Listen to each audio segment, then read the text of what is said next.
Hello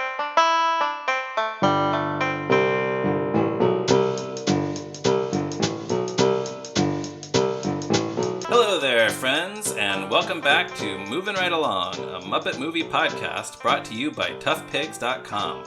This is the podcast where we watch the Muppet movie 2 minutes at a time and talk about it a lot. I'm your host, Ryan Rowe. And I'm your other host, Anthony Strand.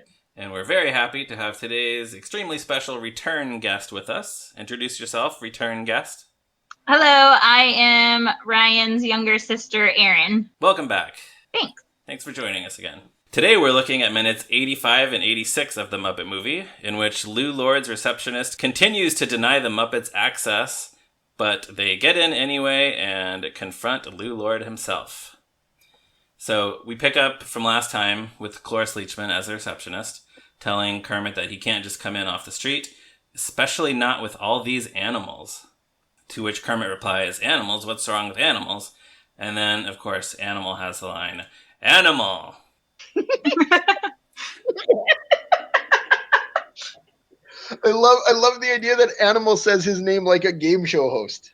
Yeah. Animal has the line, "Animal." And that's exactly what's happening.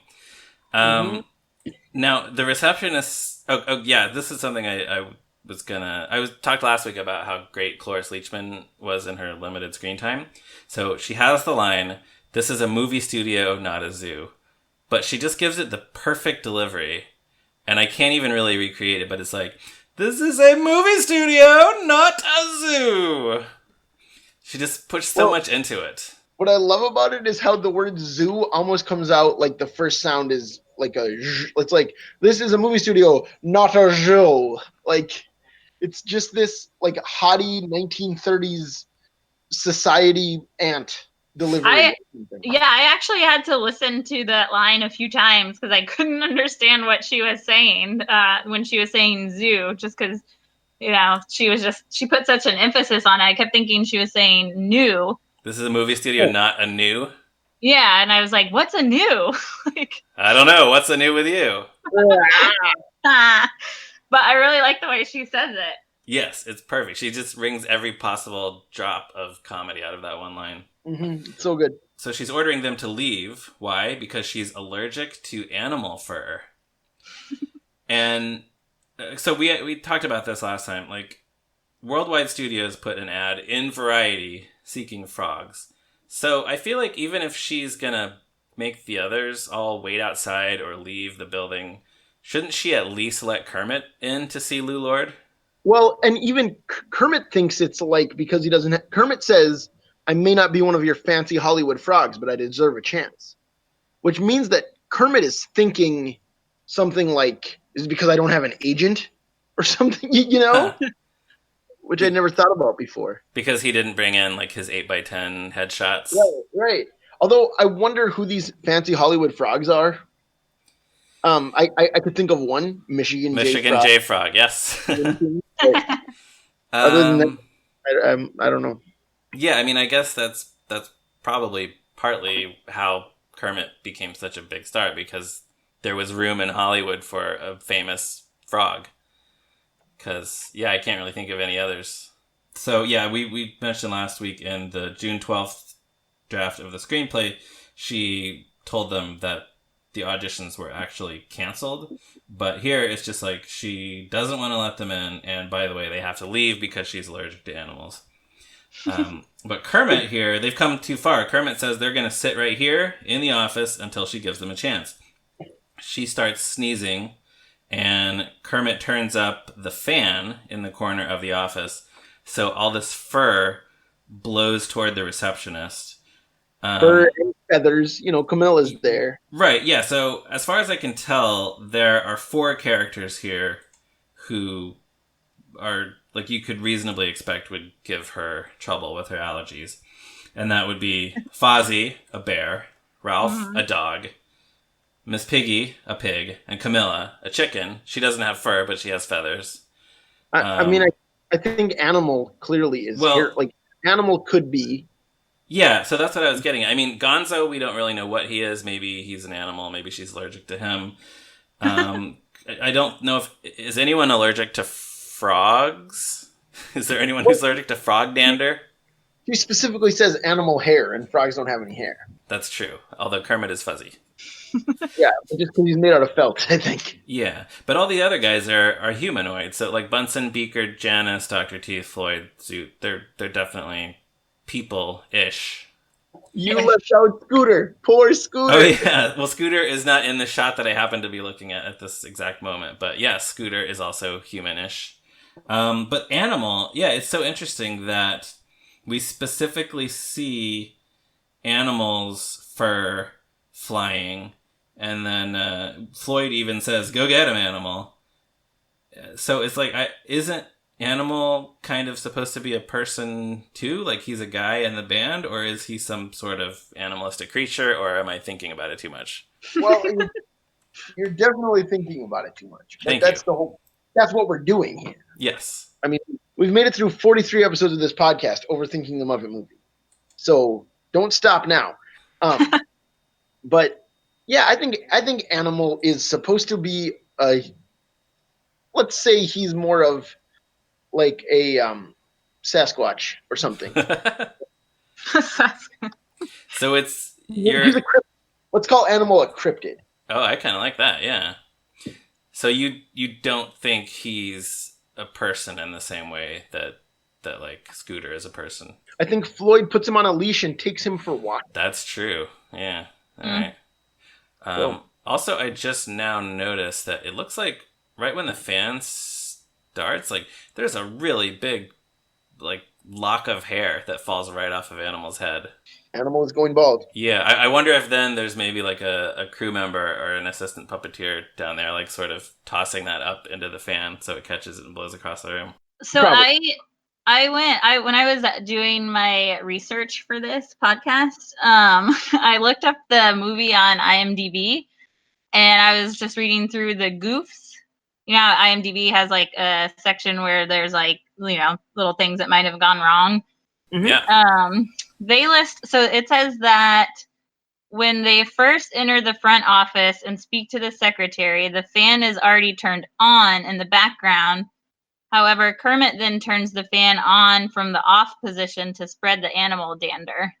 But I kept going back to try and watch that, and I didn't quite see where the goof was. All right. Yeah, I think he turns it up. I think it's just already on because it's a hot day in the summer in Los Angeles, and then he turns it up. Yeah. So, it looks like it's holding still in this. Well, no, it's kind of hard to tell. Yeah, it might have been just on a lower setting and he turns it up. But I wouldn't be surprised if nobody was really paying attention to that in the previous shot. Yeah, I don't know how anybody would have ever found that as a goof. Yeah, you'd have to be paying very close attention. Because then I kept going back and looking for it, and I couldn't find it. And then I wanted to, and then I was like, well, that's not even a goof. If you're gonna, if you're gonna say that they messed something up, then better make sure that they actually did mess it up. Sounds like that IMDb editor is the one who made the goof. I know, exactly. I would say inconclusive at best. Okay, me too. I'll send a letter. Dear Mr. IMDb. All this hair and feathers are flying everywhere. At this point, as Cloris Leachman is having an allergy attack, we hear Fozzie say, "Allergies are nothing to sneeze at," and then Ralph says, "I'm allergic to cats myself." And then we hear Fozzie say, "Really?" Oh, is that what he says? Yeah, because Fozzie is very interested in Ralph's cat allergy. Yeah, it's a cute joke, and it happens when the two characters are off screen, so I wonder if it's one of these things that was looped in later. I think they were in the studio recording their sounds for the henchmen. Maybe. In the Professor Craftsman scenes. Yeah, but it's... James Frawley said, let's throw in a Fozzie and Ralph exchange here. Yeah, it's not necessary, but it's a cute joke. So right before that, I think, we hear Cloris Leachman pick up the phone and call security. Yeah. And what I've never noticed until today is she says security, and then she says, "This is Miss Tracy," which we'll see next week. Lew Lord is going to address her as Miss Tracy over the intercom, but I never noticed she said her own name until watching it for this podcast. That's cool. I've never been 100% sure whether she actually was Miss Tracy. Yeah, she says it. She says, "Security, this is Miss Tracy." There we go. See, we learn something new every week on this podcast. Indeed. But here's the thing about this whole allergy attack. It's an attack of giving her an allergy attack, so it's an allergy attack. Is this the meanest thing Kermit does in this movie? Because he's deliberately incapacitating this woman. Right. Although, I mean, yes, it's mean, but then as they're walking in, Kermit cheerfully says, "Thanks, miss," on the way past. Yeah, I actually wrote down that same comment with the word cheerful. So Yeah, well, it's such a nice Kermit touch that, like, even though she's like sitting on the floor, trying to catch her breath, desperately waving dander away from her face, right, he just says, "Thanks, miss." yeah, he's totally exploited her vulnerability and left her collapsed in a heap on the floor. But he's still nice. I didn't think about that. Yeah, it just seemed a little. There's a lot of talk about what would Kermit do, what wouldn't Kermit do. Is Kermit a guy who's just nice to everybody all the time? So I would argue that this is evidence that Kermit is not always nice to everybody all the time, even though ultimately he still has the friendly streak. Yes. Right. So she pushes the button, she opens the door, and the Muppets enter the large, spacious, and fancy-looking office of Lew Lord. Well, I actually counted. So we see that shot of them walking head on, and then it cuts to a wide shot of all these tiny little Muppets walking across this enormous office.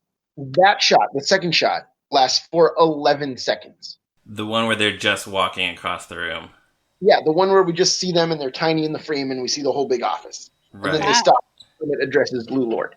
I think the fact that shot is so long really helps this office feel gigantic. Yeah, definitely. We're just looking at them dwarfed by this space for so long. Right. And, it's been commented on before and probably in previous episodes of this podcast, I don't remember, but that there parallels to be drawn between this story and The Wizard of Oz. So this is very much kind of like the moment where the gang enters the giant hall and approaches the Wizard of Oz. Sure, yeah. To request all the things that they want from him. Although now that I'm looking at this shot, this might be a real office, which also explains why the Muppets are so small in the shot, because they have to use like the couches and things to hide the puppeteers. Yeah.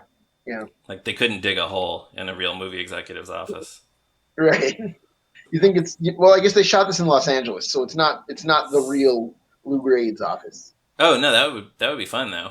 We should mention, for listeners who don't know, Lew Lord is a parody or affectionate homage to Lord Lew Grade, who we mentioned film, but was the producer of The Muppet Show and the producer of this film. Yeah. I see 1, 2, 3, 4, 5 Oscars. Yeah. Behind Lew Lord's desk. So I guess in addition to packaging blockbusters, he's also had critical acclaim with his movies. So there's this great musical flourish too, that it's like the kind of music cue that you associate with like somebody ascending to heaven, or like a ray of light coming down from heaven. It's very much like this is it. This is the magical moment. We're here. Yeah, I can't remember the last time I watched. I mean, I listened to the podcast, of course, but it's been a while since I've watched the movie, and I couldn't remember like who Lew Lord was going to turn out to be. And so I remember I was like looking down at the time because I was really nervous that I wasn't going to get to see the chair turn in this clip. And that I wasn't going to get to know who it was, because I was like, I don't remember who it is. Who is this guy? And that with the music, it ended up being very suspenseful for me. Yeah. Sure. Now here's the question though. Did you actually recognize old Orson Welles when he turned around? I did not.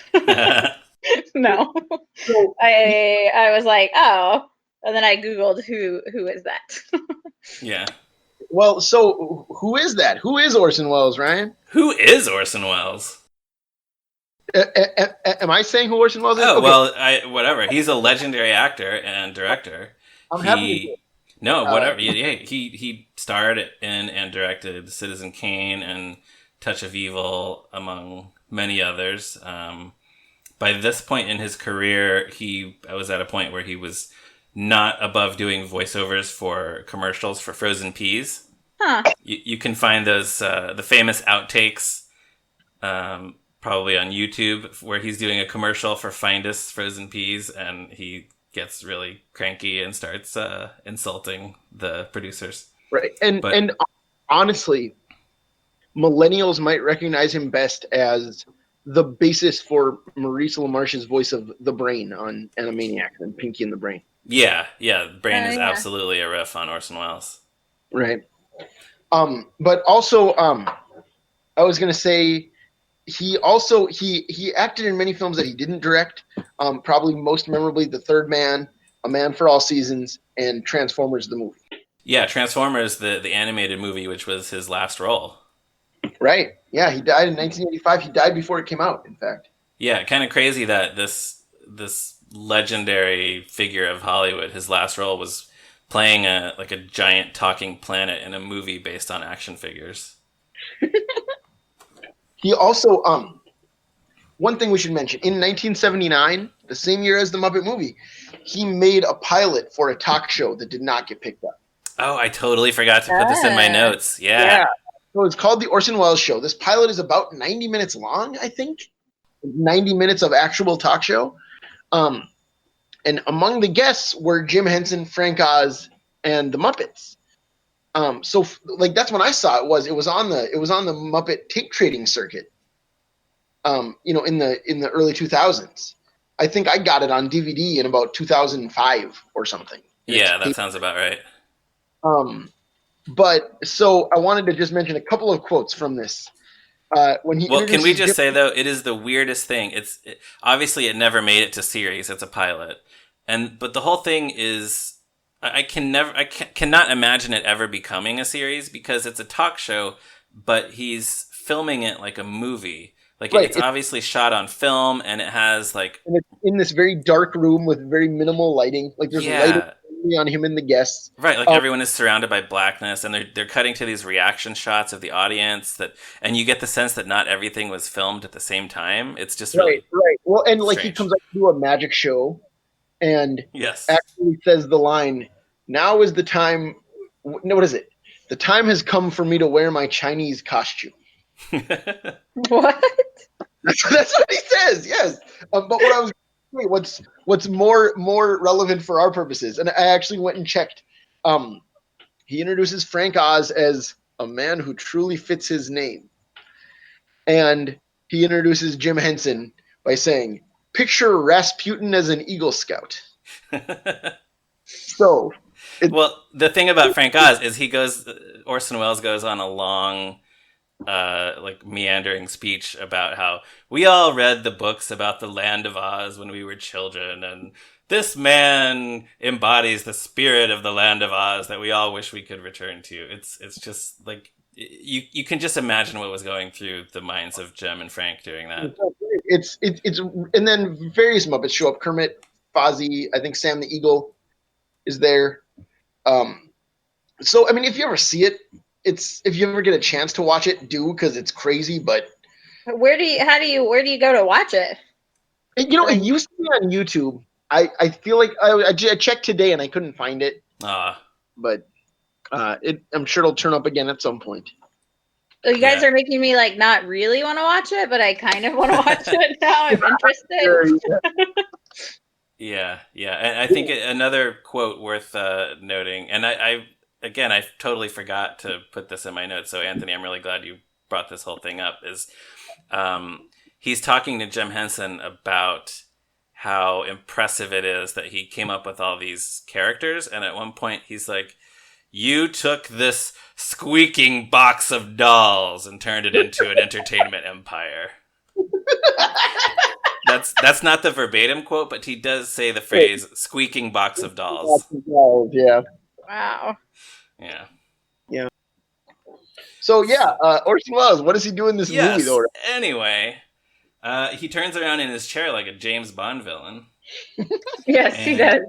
yeah, and there it is, Lew Lord, the movie producer. He is smoking a big cigar.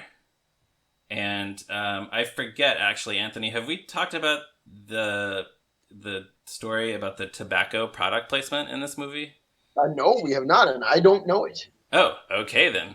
So, a while back, and I actually found an article from 1998, which was further back than I thought it was that this had come out, but there was a lawsuit against the Philip Morris Tobacco Company, and as part of that lawsuit, they had to release a bunch of internal documents, including some documents that showed that they had made product placement deals with several movies that could conceivably be seen as movies that would appeal to children, including Grease and Crocodile Dundee, Who Framed Roger Rabbit, Field of Dreams, and the Muppet movie.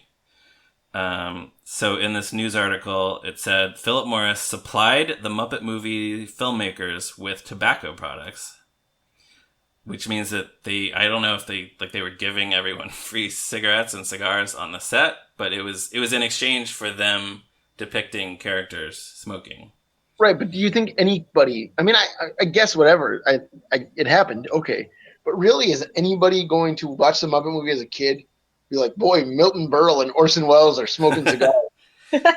Well, it's a great question, and I mean, it never would have occurred to me, like, I want to be cool like Milton Berle and Orson Welles and go out and smoke. Yeah, neither of these are guys that I ever wanted to emulate necessarily. But I don't know, and I also don't know who actually made the deal. If it was ITC, that would probably be my guess. Maybe the actual Lord Grade had something to do with it. Yeah, a smoker himself.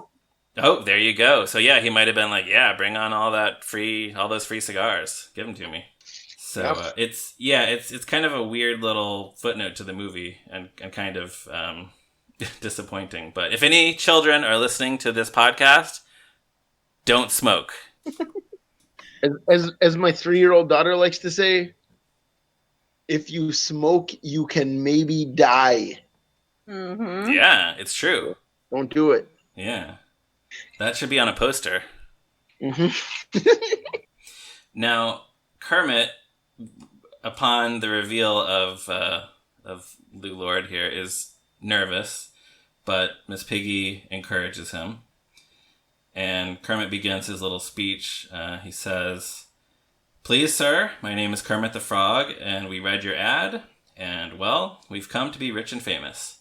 And that's where this clip ends. We have no idea if they will get to be rich and famous. We don't know if he's going to give him a deal, if he's going to kick him out of the office, if he's going to ask him if they want a cigar. Anything could happen, so we'll have to find out next week. I love it. I wish he offered Kermit a cigar right here. Wouldn't that be something? Well, I know there's a page on Muppet Wiki of smoking Muppets. I don't know if Kermit has ever smoked. I think probably not, but... Right. But Bobby Benson of Bobby Benson's Baby Band fame, he smoked on the show all the time. Bobby Benson had a cigarette attached to his lower lip, so yeah. Yeah. So he would run in and he'd just be like, "Yeah, Lew Lord, baby, give me that cigar. I'm trying something new." Yeah. And run off with a group of children that he probably kidnapped. What the weirdest Muppet. Oh, man. Okay. Yeah. He's only really in one Muppet movie, right? Yeah, Muppets Most Wanted.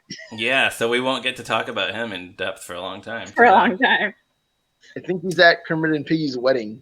He's at both of Kermit and Piggy's 2 weddings. The one that the one where they actually get married in Muppets Take Manhattan, and the one where they don't in Muppets Most Wanted. Yeah.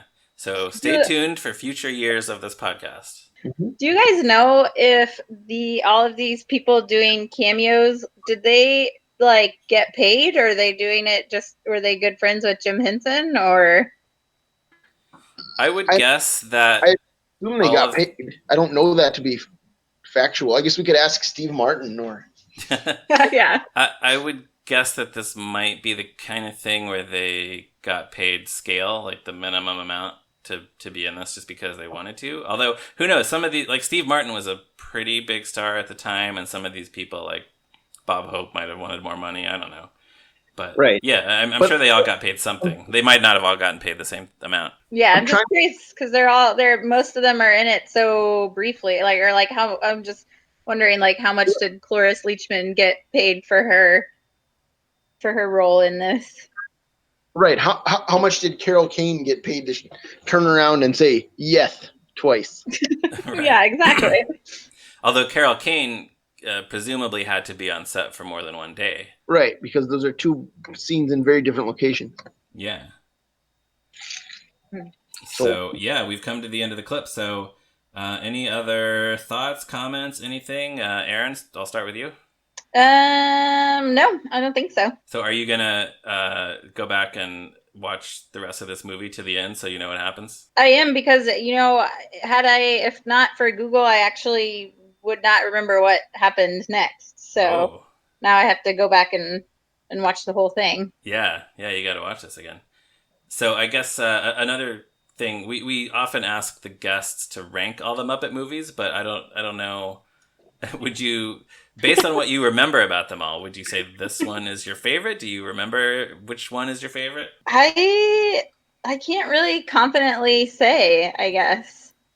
Especially because if I don't want to say one and then have all of you Muppet fanatics be like, "Oh, that's the worst one." Well, all opinions are valid. Yeah, no, I don't know. I'll have to. I mean, I'm motivated now to go back and watch this one and some of the other ones. So I'll get back to you. Great, yeah, and if not before, I'll bring all the Blu-rays home for Christmas. Yeah, there we go. That's perfect. And I can tell you from when we did our Muppetational May challenge on Twitter, every Muppet movie is somebody's favorite and somebody's least favorite. Really? Yeah, so there are no wrong answers. Although Muppets from Space is not good. Yes, yeah, but there are a few I could say that I know you would probably be a little bit judgy about it. Yeah. Muppets from Space is not good, but it's not the worst Muppet movie. All right. We'll talk about we'll that. Come back around to that. So, Anthony, did you have any final thoughts? No, I just wanted to talk about the Orson Welles show for a long time, so I got to do that. I'm glad we did. I want to go watch that now. Yeah, me too. And with that, we will wrap things up for this week. So, listeners, please check out toughpigs.com on the internet, as well as on Facebook and Twitter and various other places. You can find me on Twitter at @MeRyanRowe. You can find Anthony on Twitter at ZeppoMarxist. And Aaron, is there anywhere on the internet people can find you? No. Good Not answer. really. Don't fall down the Twitter rabbit hole. Yeah, I'm not on Twitter. I'm not cool enough. More power to you. So, in that case, listeners, if you have a minute, please give us a positive review on Apple Podcasts or iTunes or any other podcast app that lets you rate and review. And tell all your friends about the show. And we'll see you back here next week for another episode of Movin' Right Along. Goodbye! Goodbye!